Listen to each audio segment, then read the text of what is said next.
नमस्कार दोस्तों, मैं माधवपाल एकेडमी से दीपक कुमार। आप लोगों को पता ही है कि अभी हम लोग फ्री क्लासेस में 3 बड़े-बड़े सीरीज़ को चला रहे हैं।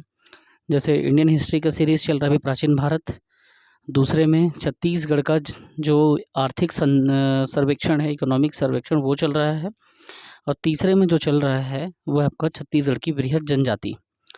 हम लोग ऑलरेडी 7 लेक्चर कवर कर चुके हैं किसके? इंडियन हिस्ट्री के। अब जो है 8वां लेक्चर यहाँ पे चल रहा है, ठीक है। तो 8वां लेक्चर में हम लोग क्या कर रहे थे, उस समय याद होगा आप लोगों को, पुराने क्लास में हम लोग विदेशी यात्रियों के यात्रा वृत्तांत को हम लोग देख रहे थे, या यात्रा के बारे में जो भी उन्होंने चर्चा किया है उसको देख रहे थे। तो ये जो है आपका लेक्चर नंबर ये 8 है, ठीक है। 7 अपलोड हो चुका है, ये 8वां है। तो विदेशी यात्रियों के यात्रा वृत्तांत को हम लोग देख रहे थे। अब हम लोग पहले से ही कहना चाहिए कि यूनानी और रोमन का ही हम लोग चर्चा कर चुके हैं। यूनानी रोमन का हम लोग चर्चा किए थे ना, याद कीजिए। उसके बारे में पूरा पढ़ लिए हम लोग, यूनान से कौन-कौन आया है, हेरोडोटस, टिसियस, टॉलेमी, ये सब के बारे में अपन चर्चा कर चुके हैं। अभी हम लोग करेंगे क्या, दूसरा अपन जो है चीनी यात्री का चर्चा करेंगे, ठीक है। चीनी यात्री का चर्चा करेंगे, या चीनी जो लेखक आए हैं हम उसके बारे में यहाँ पे पढ़ेंगे कि चीनी लेखकों ने क्या कहा था, ठीक है। भारत के इतिहास के बारे में, या पुराने जो इतिहास है उसको पढ़ने के लिए उन्होंने उस संदर्भ में क्या मत दिया था, उस चीज़ को हम लोग यहाँ पे देखेंगे। तो सबसे पहले चीनी यात्री के बारे में जब पढ़ते हैं तो हम लोग क्या फाहियान के बारे में पढ़ते हैं। फाहियान कौन था? तो फाहियान जो था वो चंद्रगुप्त द्वितीय के काल में, जो गुप्त साम्राज्य के जो शासक थे चंद्रगुप्त द्वितीय, उसके शासनकाल में ये मध्य देश में आए थे। अर्थात मध्य देश मतलब भारत के मध्य हिस्से पे वो पहुँचे थे। तो वहाँ पे जो राजा होता था, जो उसकी राजधानी थी, वहाँ पहुँचे जब, तो उन्होंने देखा, उसका चर्चा किया, और वो भारत में 14 सालों तक रहे। कितने सालों तक रहे? ये भारत में फाहियान जो है चंद्रगुप्त द्वितीय के शासनकाल में आए, और ये 14 वर्षों तक वहाँ पे रहे। तो सबसे पहले हम लोग क्या करते हैं, फाहियान के बारे में लिखते हैं यहाँ पे, है ना। फाहियान या फाहियान दोनों लिखते हैं इसको। तो फाहियान के बारे में हम लोग अगर प्रमुख चीज़ों को अगर पढ़ते हैं तो ये सबसे पहले पेपर में पूछा जाता है, फाहियान किसके शासनकाल में आए थे, ठीक है। तो फाहियान जो है वो यहाँ पे आप कहना चाहिए कि ऐसे करके बुलेटिंग कर लेना।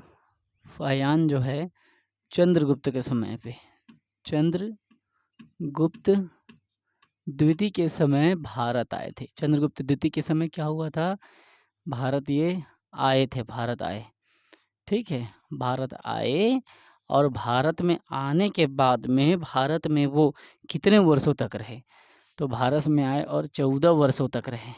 कितने वर्षों तक? 14 वर्षों तक भारत में ये रहे। इन्होंने मध्य देश की जो जनता थी, जो इनके शासनकाल में जो जनता था ना, उसके बारे में कहा कि मध्य देश की जो जनता है, कहाँ की? तो मध्य जो देश है या मध्य प्रदेश है, ठीक है। मध्य प्रदेश भी लिख देते हैं। मध्य प्रदेश मतलब कोई राज्य नहीं है ना, याद रखना। मध्य प्रदेश मतलब वो राजा जो भारत के मध्य में बैठता था, उसकी राजधानी मध्य में होती थी भारत खंड के, और उसको मध्य देश या मध्य प्रदेश कहा गया था। इन्होंने अपनी चर्चा में मध्य देश कहा, ठीक है। तो वहाँ के जनता के बारे में बताया कि यहाँ की जो जनता है मध्य देश की, वो क्या है, तो वो सुखी है। मध्य देश की जनता जो है सुखी है और समृद्ध है। क्या कहा? सुखी कहा और समृद्ध कहा। किसके बारे में कहा? तो ये चंद्रगुप्त द्वितीय के बारे में। मतलब हमको जानकारी जो है प्राचीन भारत के फाहियान के बारे में, फाहियान के यात्रा वृत्तांत से पता चलता है, उनके लेखन से पता चलता है। दूसरा बात, अब हम दूसरे यात्री को देखेंगे जो चीन के हैं, ठीक है। फिर है वो संयुगन। कौन थे? संयुगन थे। संयुगन जो है वो चीन के थे। संयुगन जो है चीन के थे, और वो चर्चा करते हैं, संयुगन बताते हैं कि यहाँ बौद्ध धर्म की स्थिति का उन्होंने चर्चा किया। और वो संयुगन जो है क्यों आए थे, क्योंकि संयुगन जो है 518 में आए थे इंडिया बोलना उचित नहीं है, उसे पूरा भारत खंड जो है, भारतवर्ष जो है बहुत बड़े क्षेत्र में विस्तृत था, और बहुत सारे देश कंट्री उसमें समाहित थे। तो ये 518 जो है ईस्वी में, 518 ईस्वी में ये आया था, ठीक है। और इनके आने के बाद में ये भारत में तकरीबन 3 वर्षों तक रहा। कितने वर्षों तक रहा? तो 3 वर्षों तक ये भारत में रहा, 3 वर्षों तक रहा। और ये क्यों आया था? तो बौद्ध धर्म का अध्ययन करने के लिए, या बौद्ध धर्म के बारे में जानने के लिए, या बौद्ध धर्म का संकलन करने के लिए ये आया था, ठीक है। ये तो हम हो गए संयुगन के बारे में देख लिए। अब अपन देखते हैं संयुगन के अलावा वह एक ऐसा यात्री, यात्रियों का राजकुमार जिसको कहते हैं, वह यात्री कौन है जो हर्षवर्धन के समय आया था? याद रखना, हेनसांग, बहुत ज़्यादा इम्पॉर्टेंट है। वेनसांग, वानचुंग, ये सब इसका नाम है, लेकिन सरल भाषा में मैं आपको हेनसांग इसको लिख रहा हूँ। हेनसांग, वेनसांग, वानचुंग, ये सब इसी को कहते हैं। ये चीन का यात्रियों का राजकुमार कहलाता है। हेनसांग कब आया और क्यों इम्पोर्टेंट है, क्यों जाना जाता है इसको, है ना? तो इसके बारे में हम देखते हैं। हेनसांग जो है यात्रियों का राजकुमार तो है ही है, साथ ही साथ में इसको इसलिए जाना जाता है, क्या हुआ था 629 ईस्वी में ना, ये हर्षवर्धन के शासनकाल में पहुंचा था। हर्षवर्धन के शासनकाल में ये भारत क्षेत्र पहुंचा। हर्षवर्धन के शासनकाल में ये आया 629 में, और पूरे 1 साल वो भ्रमण किया। पूरे 1 साल वो भ्रमण करके भारत को समझा, ठीक है। 1 साल भ्रमण किया, भारत में पूरा घूमा, और उसके बाद में यहाँ आने के बाद भारत के सबसे पहले एक राज्य में पहुँचा जिसका नाम जो था वो कपीशा था। कपीशा राज्य में सबसे पहले पहुँचा, और कपीशा राज्य में पहुँचने के बाद में उन्होंने क्या किया, अपना अध्ययन जो है कार्य चालू कर दिया, और ये भारत में पूरा 15 वर्षों तक रहे। कब रहे? 15 वर्षों तक भारत में रहे, और 15 वर्षों तक रहने के बाद में इन्होंने क्या किया, याद रखिए 629 में आया था, ठीक है, 629 में आया, ठीक है, और 645 में वो चीन लौटा, जो कि बहुत ज़्यादा पेपर में पूछा गया है रेलवे में कि हेनसांग जो है चीन कब लौटा और कब आया। तो ये चीन लौटा कब? तो 645 में चीन लौटा, 639 में प्रवेश किया भारत में। ये बातें। दूसरी बात, ये क्यों आया था, इसका आने का उद्देश्य क्या था? तो ये नालंदा की, जो बिहार में नालंदा है, वहाँ अध्ययन करने के लिए आया था, और बौद्ध ग्रंथों का मतलब कहना चाहिए अध्ययन करना या एकत्र करने के लिए या ये पहुँचा था, ठीक है। तो ये नालंदा में अध्ययन करने आया था। नालंदा विश्वविद्यालय बिहार, नालंदा विश्वविद्यालय बिहार में अध्ययन करने के लिए आया था, और ये बौद्ध धर्मों का प्रचार भी कर रहा था, बौद्ध धर्म का, और उसका प्रचार के साथ साथ में अध्ययन भी कर रहा था, और उसका कहना चाहिए कि बौद्ध ग्रंथों का कलेक्शन या संग्रहण कर रहा था। बौद्ध ग्रंथों का प्रचार भी कर रहा था, बौद्ध धर्म का, और संग्रहण भी ये कर रहा था। और ये क्यों आया था? तो नालंदा बिहार में अध्ययन करने के लिए ही आया था। क्यों आया था? ताकि ये अध्ययन कर सके बौद्ध धर्म के बारे में। दूसरी बात, और इसमें एक इम्पॉर्टेंट पहलू ये आता है कि इनके यात्रा वृत्तांत को किस नाम से जाना जाता है?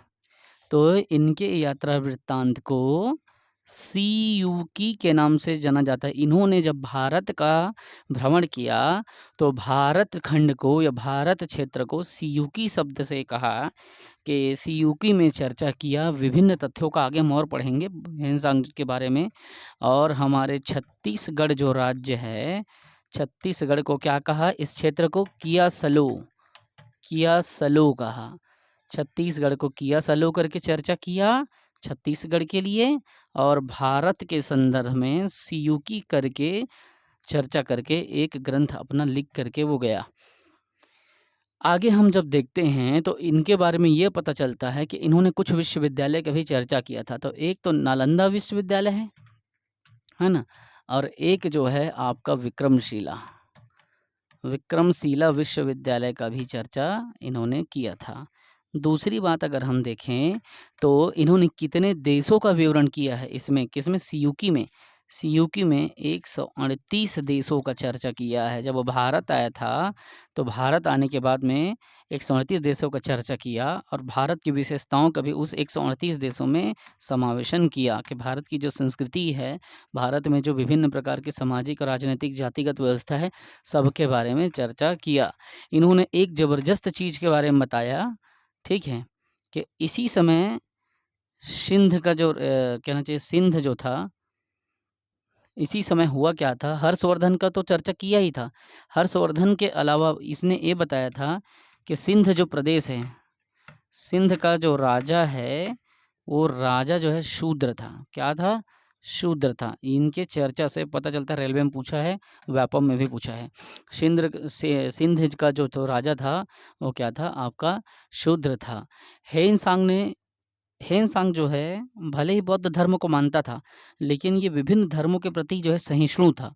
ठीक है, किससे पता चलता है? एक तो इनके यात्रा वृत्तांत में, एक तो बौद्ध का पूजा, बौद्ध को मानता था या बौद्ध की पूजा करता था, बौद्ध के लिए आस्था था इनके मन में। लेकिन ये उसी समय भारत में ही सूर्य देवता को भी पूजते थे, सूर्य को पूजते थे। और ये बताता है कि कहीं ना कहीं कहना चाहिए कि ये एक हर विभिन्न धर्मों को मानने वाला व्यक्ति ही कर सकता है। शिव धर्म को पूजता था और सूर्य को पूजता था, और बौद्ध को तो भगवान रुद्र को या शिव को, सूर्य को, और इसके बौद्ध को तो इसकी प्रतिमा से इसका जानकारी मिला। ठीक है, इसके बारे में जो प्रतिमा के बारे में जो जानकारी है उसके किया सीयूकी में चर्चा है। और बुद्ध की पूजा करते हुए उसकी प्रतिमा दिखाई गई है, सूर्य की पूजा करते प्रतिमा दिखाई गई है, भगवान बुद्ध के अलावा सूर्य और शिव की पूजा करते प्रतिमा दिखाई गई है। और ये सारे प्रतिमा जो है चीन में भी हमको प्राप्त हुए हैं और इसके बारे में चर्चा हमको वहाँ से मिला हुआ है। तो ये जो था एक क्या था, तो ये धार्मिक सहिष्णु था। ये क्या था? धार्मिक सहिष्णु था। धार्मिक सहिष्णु था। सभी धर्मों का मानना, सभी धर्मों का सम्मान करने वाला व्यक्ति धार्मिक सहिष्णु कहलाता है। एक ज़बरदस्त क्वेश्चन ये आता है कि जब हमारे हेनसांग जो है वो नालंदा आए थे, नालंदा जब अध्ययन करने पहुँचे थे, तो उस समय पे नालंदा के जो कुलपति थे वो कौन थे? उस कुलपति का नाम क्या था? बहुत ही इम्पोर्टेंट फैक्ट है, बहुत ज़बरदस्त फैक्ट है। तो याद रखना आप, जब ये पढ़ने आए थे उस समय तत्कालीन जो कुलपति थे किसके? नालंदा के, वो कौन थे? कौन थे भैया? याद आ रहा है? मुना, हेमंत, नरेश, कौन थे? तुमसे तो मैं चर्चा कर चुका हूँ। मुकेश, योगेश, नरेंद्र, गीतिका, आस्था, बताओ, कमेंट करो, कौन थे? बताओ कौन थे? नालंदा के उस समय तत्कालीन कुलपति कौन थे? बताओ, दिमाग लगाओ, उस समय कौन थे कुलपति? मैं बता चुका हूँ। उस समय तत्कालीन जो कुलपति थे वो थे शीलभद्र जो है वो तत्कालीन उस समय के कुलपति थे। अब तो हमने चीनी लेखक के बारे में देख लिया, अब हम देखेंगे चीनी लेखक के बाद में।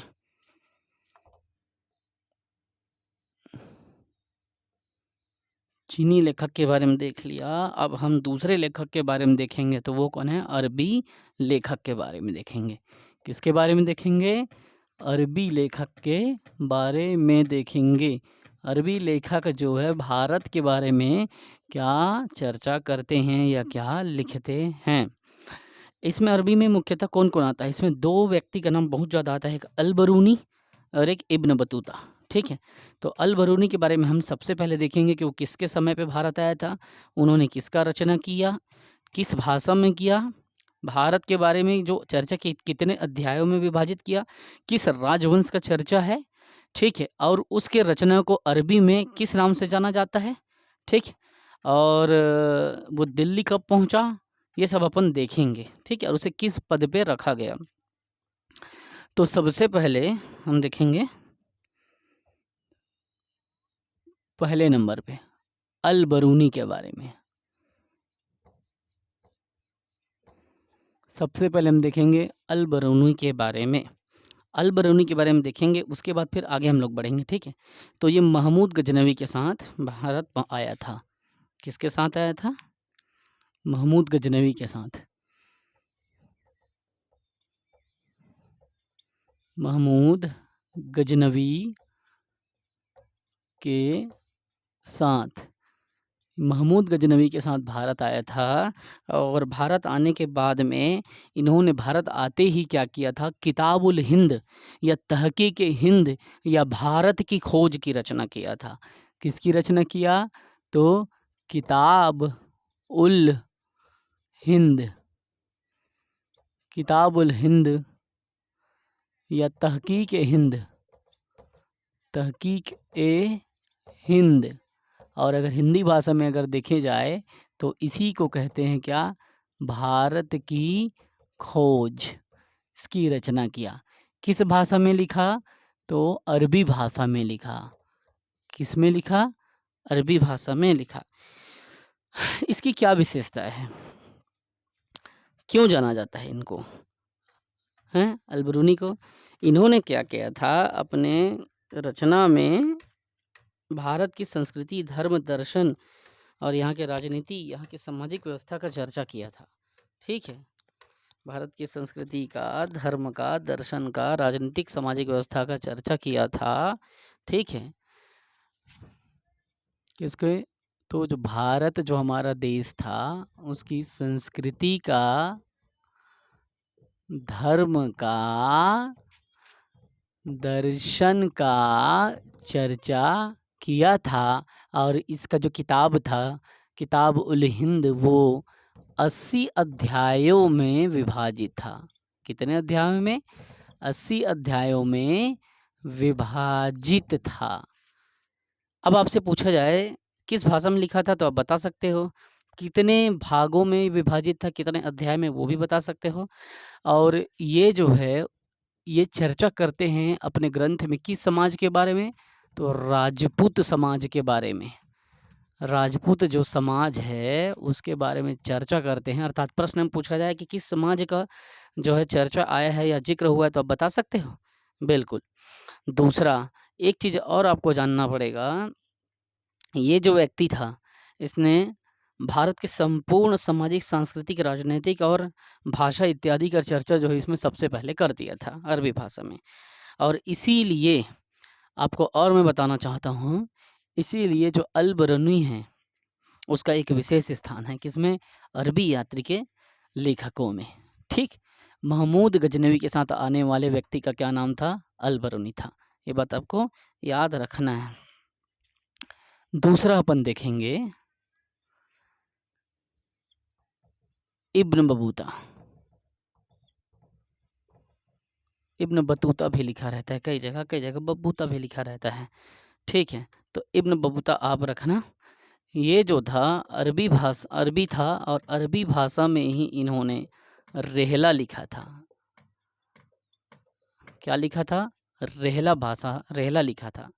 और ये दिल्ली कब पहुंचा? बहुत ज़्यादा पूछा जाता है। ये दिल्ली कब पहुंचा? तो 1300, ये दिल्ली पहुंचा था तकरीबन 1333। हाँ, 1333 ही था। ये 1333 में दिल्ली पहुंचा। कब पहुंचा? तो ये 1333 में दिल्ली पहुंचा।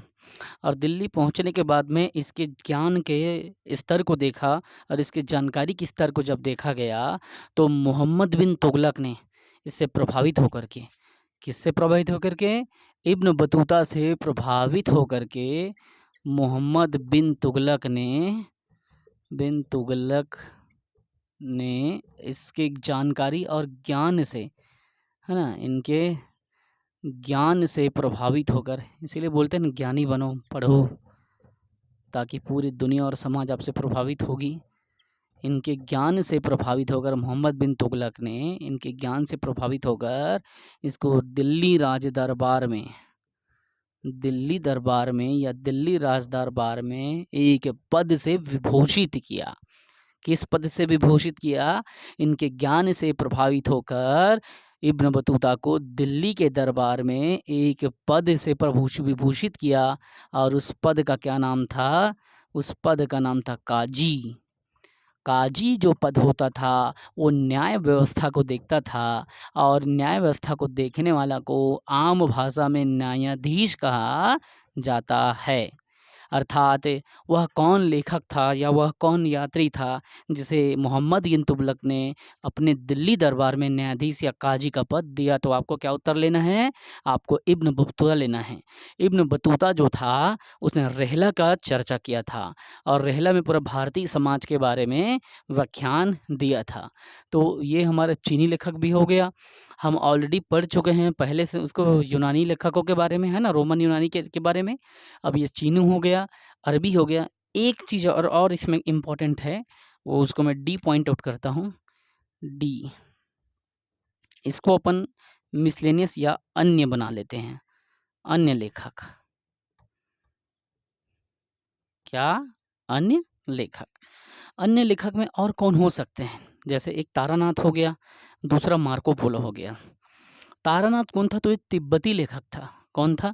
तिब्बती लेखक था। अन्य लेखक में आपको तारानाथ को डालना है, और तिब्बती लेखक था वो। उससे भी हमारे भारत के संस्कृति के बारे में पता चलता है। इसकी रचना जो था कंगयूर था और तंगयूर था, कंग और तंग। ठीक, आपको क्या करना है? तारानाथ साहब का नाम याद रखना है। तारानाथ हिंदू था, लेकिन हिंदू धर्म था, हिंदू तो था, लेकिन क्या है, रहने वाला था उस समय तिब्बत हमारे क्षेत्र से लगा हुआ था, है ना, तो तिब्बती था। ठीक है, और इन्होंने क्या चर्चा किया, क्या रचना किया था? 2 रचना इन्होंने किया था, कंग और तंग। ठीक है, इसीलिए उसको बोलते हैं कंगयूर प्लस तंगयूर। कंगयूर और तंगयूर। और ये उस समय मतलब प्राचीन जो भारत था, है ना, हमारा, उसका इतिहास के बारे में जानकारी देने वाला एक सेगमेंट बनता है। दूसरा है मार्को पोलो। मार्को पोलो कौन था? मार्को पोलो जो है 13वीं शताब्दी में पांड्य देश की यात्रा पर पहुंचा था। ये तारानाथ को पहला बना लेना डी के अंतर्गत अन्य में, और दूसरा था Marco Polo. Marco Polo, Marco Polo जो है, इससे भी हमको चर्चा चलता है। ये कहाँ पहुँचा था, किस राज्य में पहुँचा था? मैं अभी बताया आपको। तो मार्को पोलो जो है 13वीं शताब्दी में, 13वीं शताब्दी में कहाँ पहुँचा था मार्को पोलो? सीधा सीधा पांड्य देश के पास पहुँचा था। पांड्य देश पहुँचा था। पांड्य देश पहुँचा था किसमें? तो 13वीं शताब्दी में पांड्य देश पहुँचा था। और पांड्य देश जाने के बाद पांड्य देश की जानकारी का इतिहास हमको मिलता है। अब यहाँ पे हमने विदेशी यात्रियों के जितने भी यात्रा वृत्तांत था उसको हम लोग ख़त्म कर दिया प्राचीन इतिहास में। ठीक है, तो माय डियर फ्रेंड्स, ये लेक्चर नंबर 8 था। मैं इतना देखो मेहनत कर रहा हूँ, इतना पसीने निकल रहे हैं, इतना धूप में खड़ा होकर मेहनत कर रहा हूँ। और मेरा जो है इंडियन रेलवे पे मैं पोस्टेड हूँ, और जो भी मुझे समय निकालता है, मैंने विभिन्न एग्ज़ाम निकाले हैं, और विभिन्न मतलब कहना चाहिए 7 से 8 सालों से मैं पढ़ा रहा हूँ। और आप लोग मुझे देखते होंगे पहल एकेडमी से अभी तक टोटल 60 बच्चे सेलेक्ट हो चुके हैं विभिन्न सरकारी नौकरी में। मेरा टारगेट है कम से कम 500 बच्चों को सेलेक्ट करना। अगर आप लोगों को लगता है कि दीपक सर मेहनत कर रहे हैं, आप लोगों के लिए एफर्ट दे रहे हैं और आप लोगों के लिए मेहनत कर रहे हैं, तो आप चैनल को लाइक करें, शेयर करें, सब्सक्राइब करें, लाइक ज़रूर करें, ताकि मुझे मोटिवेशन मिले अंदर से।